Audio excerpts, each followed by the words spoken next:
देख ली date sheet. 17 दिन बचे हैं आपके फिजिक्स के पेपर के। आज 3 फरवरी है। 3 फरवरी से 17 दिन फिजिक्स के पेपर के लिए और 17 फरवरी को आपका पहला एग्जाम है फिजिकल एजुकेशन। बेटा जी फिजिकल एजुकेशन और अगर मैं फिजिक्स के पेपर के देखूंगी तो सिर्फ हमारे पास 2 दिन बचते हैं, यानी कि अभी का टाइम आपको यूटिलाइज करना है फिजिक्स के लिए। उसके बाद हमें केमिस्ट्री पे भी फोकस करना है, फिर मैथ्स वाला बच्चा मैथ्स पे फोकस करेगा, बीच में हमारा एक इंग्लिश का पेपर आता है एंड उसके बाद फाइनली आपका बायो का पेपर होगा। अब पॉइंट ये है कि ये जो 17 दिन बचे हुए हैं और अगर आपने कोई भी प्रिपरेशन शुरू नहीं करी है, समझ ही नहीं आ रहा है कि क्या करना है, कैसे करना है, बेटा जी now this is the video जो आपको एक एग्जैक्ट सही रियलिस्टिक प्लान में आपको बताने वाली हूं कि यार आपको इन 17 दिन या उसके बाद आपको किस हिसाब से स्ट्रैटेजी फॉलो करनी है। तो अगर आप ये वीडियो देख रहे हो बेटा जी तो पहले मुझे ये बताओ, जो भी मैं आज स्ट्रैटेजी मैं तुम्हें बताने वाली हूं क्या तुम इसको एक्सेप्ट करते हो? तो अगर एक्सेप्ट करते हो तो प्लीज कमेंट में लिखो स्ट्रैटेजी एक्सेप्टेड। और 17 दिन बाद आके फिजिक्स के पेपर के बाद आके मुझे जरूर बता के जाना कि आपके लिए ये स्ट्रैटेजी वर्क करी या नहीं। So hi and welcome to NCERT NEET Adda 24/7। मेरा नाम है Bharti and I am your biology educator.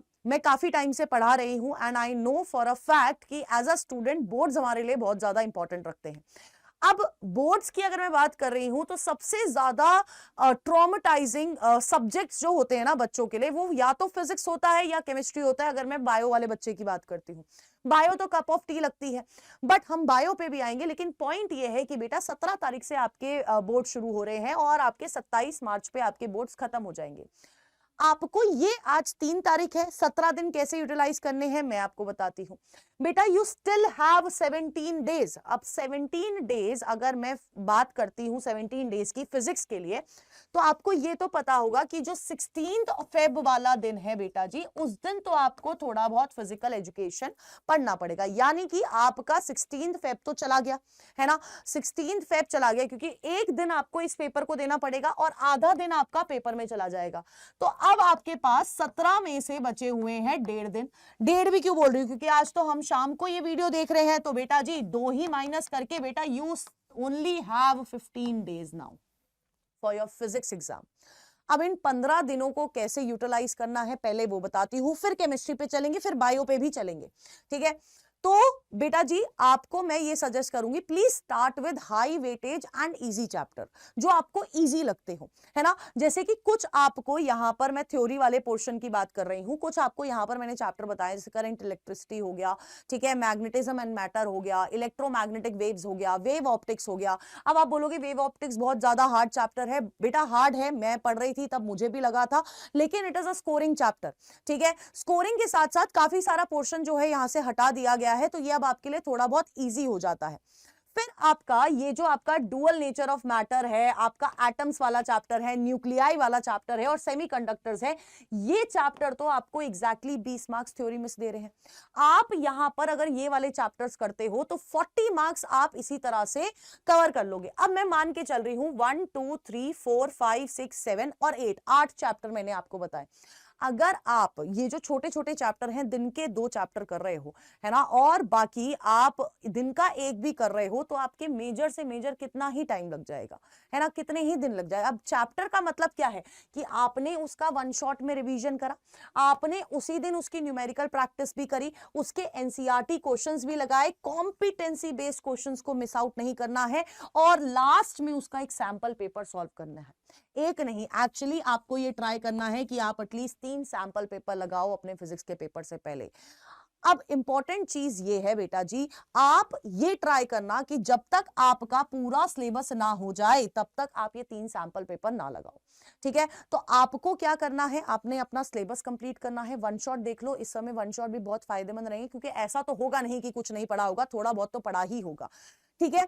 तो आप डेली का जो भी चैप्टर लेके जा रहे हो कि मेरे को आज ये चैप्टर करना है, तो मैं उसके न्यूमेरिकल भी करूंगा, मैं उसके एनसीईआरटी क्वेश्चन भी करूंगा, मैं सब करूंगा और तब मैं मानूंगी कि यार आपका ये चैप्टर कंप्लीट है, ठीक है। ये आपका फिजिक्स का फ्लो हो गया है ना। और अब देखो, अब पॉइंट ये है कि बीच में आपको एक 16 तारीख का गैप देना है और 17 तारीख का आधे दिन का गैप लेना है, आके मस्त आके सोना और उसके बाद फिर से पढ़ाई चालू कर देना, क्योंकि वो जो 1.5 दिन, आखिरी का 1.5 दिन होगा ना, ये जो आपका 17 तारीख से बाद वाला, तो आप शाम को आके एक फिजिक्स का सैंपल पेपर लगाएंगे, है ना। 17 तारीख को शाम को सो के आराम से रेस्ट करके फिजिक्स का एक सैंपल पेपर लगाएंगे अपने बोर्ड्स के लिए।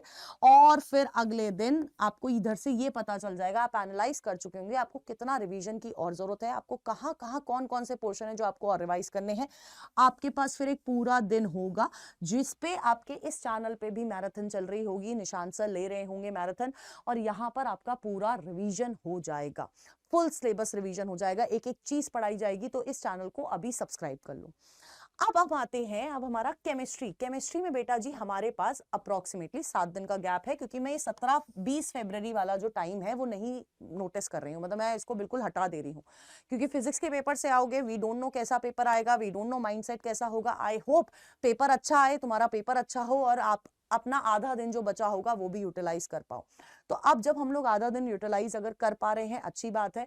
उस दिन मैं आपको एक सजेशन देना चाहूंगी, जब आप केमिस्ट्री के लिए शुरू करोगे प्रिपरेशन, मैं आपको बस इतना बोलना चाहूंगी कि बेटा जी आपको केमिस्ट्री के लिए जब आप प्रिपरेशन शुरू करोगे तो start with that one sample paper. आपको पता होना चाहिए कि आपको कितना आता है ना। एक बार जरूर से एक सैंपल पेपर लगा के देखना शाम को फिजिक्स के पेपर के आने के बाद कि आपको कितना आता है, आपको पता चल जाएगा कि आपको कितने टाइम मेहनत करनी है। अब इंपॉर्टेंट क्या है, इंपॉर्टेंट ये है जब हम केमिस्ट्री के लिए जाएंगे तो केमिस्ट्री के लिए हमारे पास 10 चैप्टर हैं, हमें हाई वेटेज चैप्टर से स्टार्ट करना है। हमारे पास इलेक्ट्रोकेमिस्ट्री है, हमारे पास इलेक्ट्रोकेमिस्ट्री के साथ या तो आप सोल्यूशन वाला चैप्टर ले सकते हैं 9 और 7, ठीक है, या फिर आप ऐसे, क्योंकि पूरा न्यूमेरिकल हो गया है, तो मैं आपको सजेस्ट करूंगी कि यार एक आप इलेक्ट्रोकेमिस्ट्री करो और एक आप हेलो अल्केन हेलो अरीन करो, इजी चैप्टर है ना। ऑर्गेनिक केमिस्ट्री बहुत बच्चों को ऐसा लगता होगा यार डिफिकल्ट पार्ट है, but it is one of the easiest chapter, ठीक है। तो आप इलेक्ट्रोकेमिस्ट्री के साथ इसको पेयर कर सकते हो। एक दिन में आपको 2 चैप्टर का तो लेना ही पड़ेगा ठेका कि यार मैं ये एक दिन में 2 चैप्टर कंप्लीट करूंगा। सिमिलरली अगले दिन आप एल्डिहाइड कीटोन कर रहे हो, इसके साथ मैं आपको सजेस्ट करूंगी कि आप केमिकल काइनेटिक्स कर लो, ठीक है। फिर आप क्या कर रहे हो, ये वाला पोर्शन कर रहे हो 7 मार्क्स वाला, और लास्ट में मतलब मैं आपको ये बोलना चाहती हूँ कि जो रटने वाली चीजें हैं ना, जहां पर आपको ज्यादा क्रैम करने की जरूरत पड़ती है, वो एट द एंड पढ़ो ताकि तुम्हारे दिमाग में थोड़ी चीजें रहे। और अगर आप इस तरह से चलते हो तो आपका, हमारे पास टोटल 7 डेज थे, 7 डेज में से अगर मैं 4 दिन में अपना सिलेबस कंप्लीट कर लेती हूँ, मेरे पास स्टिल 3 दिन रहते हैं। चलो मान के चलो तुम्हारे लेजी पने को मिला के हमारे पास 2 दिन रहते हैं। 2 दिन आर बहुत ज्यादा इनफ आपकी एक्स्ट्रा क्वेश्चन प्रैक्टिस के लिए, आपके सैंपल पेपर्स के लिए बहुत ज्यादा इनफ रहेगा, आपके कॉम्पिटेंसी बेस्ड क्वेश्चन के लिए इनफ रहेगा, आपके केस बेस्ड क्वेश्चंस के लिए भी इनफ रहेगा, ठीक है। तो ये आपके लिए, आपको ये इंश्योर करना है कि ये आखिरी के 2 दिन आपके पास बचे। उससे पहले आपको अपना रिवीजन करना है। रिवीजन सेम आपने पहले पढ़ रखा है, आपके पास नोट्स है, आप नोट से रिवीजन कर सकते हो, आप वन शॉट देख सकते हो।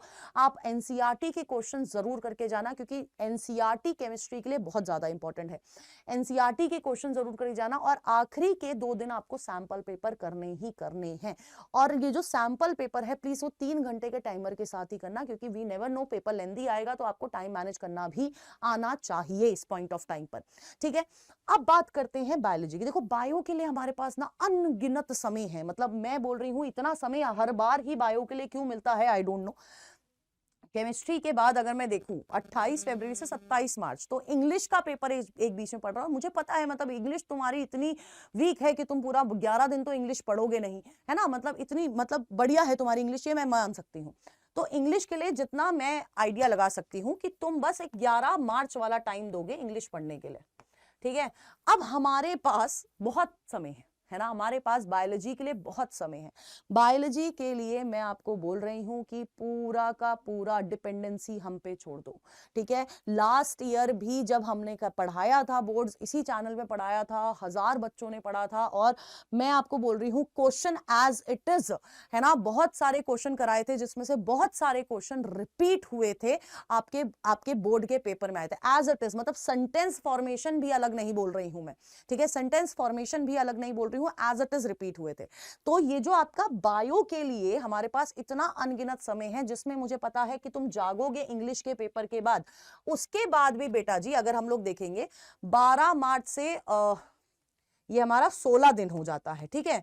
हमारे 16 डेज है, 16 डेज है बेटा। हमारे पास चैप्टर कितने हैं? Human sexual reproduction, reproductive health 3 chapter, फिर आपके 3 चैप्टर जेनेटिक्स के, ठीक है, फिर आपके माइक्रोब्स के, और उसके बाद 3 चैप्टर आपके इकोलॉजी वाले हैं, है ना। इतने ही चैप्टर है। मतलब अगर मैं आपको एक दिन में एक चैप्टर भी कराऊंगी, जो मैं करवाने नहीं वाली क्योंकि मेरा मोटिव है कि आपको ज्यादा से ज्यादा क्वेश्चन प्रैक्टिस कराऊंगी, तो हम लोग यूनिट वाइज चलेंगे। 5 यूनिट है, 5 दिन में हमारी 5 यूनिट कंप्लीट हो जाएगी। हम सेक्शन ए के क्वेश्चंस अलग करेंगे, हम सेक्शन बी पे अलग ध्यान देंगे, हम अपनी आंसर राइटिंग पे अलग ध्यान देंगे। मैं अलग से अपने टेलीग्राम पे ग्रुप बनाऊंगी और वहां पर मैं आपको किस तरह से आंसर लिखना है, क्या गड़बड़ी कर रहे हो, ये सारी चीजें बताऊंगी, ठीक है। तो ये 5 यूनिट मतलब हमारे लिए 16 डेज इज वेरी मच, है ना। हम 70 बाय 70 लेके आएंगे, बट बेटा जी आपको 70 बाय 70 तो आप इस एक सब्जेक्ट में ले आओगे। बाकी अगर आपको 95% मार्क्स चाहिए ना, देन आपके पास सिर्फ एक ऑप्शन है, ये स्ट्रैटेजी फॉलो करना। तो प्लीज इस स्ट्रैटेजी को फॉलो करना एंड कमेंट करके जाना कि you have accepted this strategy, क्योंकि हम इस यहां पर अब बहुत मेहनत करने वाले हैं। हमें 95 से ऊपर परसेंटेज चाहिए भाई साहब। लास्ट ईयर बहुत बच्चों के 98 मार्क्स आए हैं, बायो में 99 भी आए हैं, 97 भी आए। बहुत सारे बच्चों के पॉडकास्ट आपको इस चैनल पर मिल जाएंगे। बट मैं आपको ये बोल रही हूँ, ये वो बच्चे थे जो शायद एंड में ही जुड़े थे हमारे साथ, लेकिन उनको वो पूरा वर्दी लगा था। तो इस साल भी आप हमारे साथ जुड़िए एंड इस चैनल को सब्सक्राइब जरूर से कर लीजिएगा। और इंपॉर्टेंट फैक्ट क्या है? इंपॉर्टेंट ये है कि हमारा 95% मार्क्स आने चाहिए, वो हमारे यहाँ से ही आएंगे। So all the best. कोई डाउट हो तो do let me know in the comment box. बाकी आप मेरे को मेरे टेलीग्राम चैनल पे फॉलो कर सकते हैं, जहां जिसका नाम है Bharti ma'am biology. Bye bye guys, take care.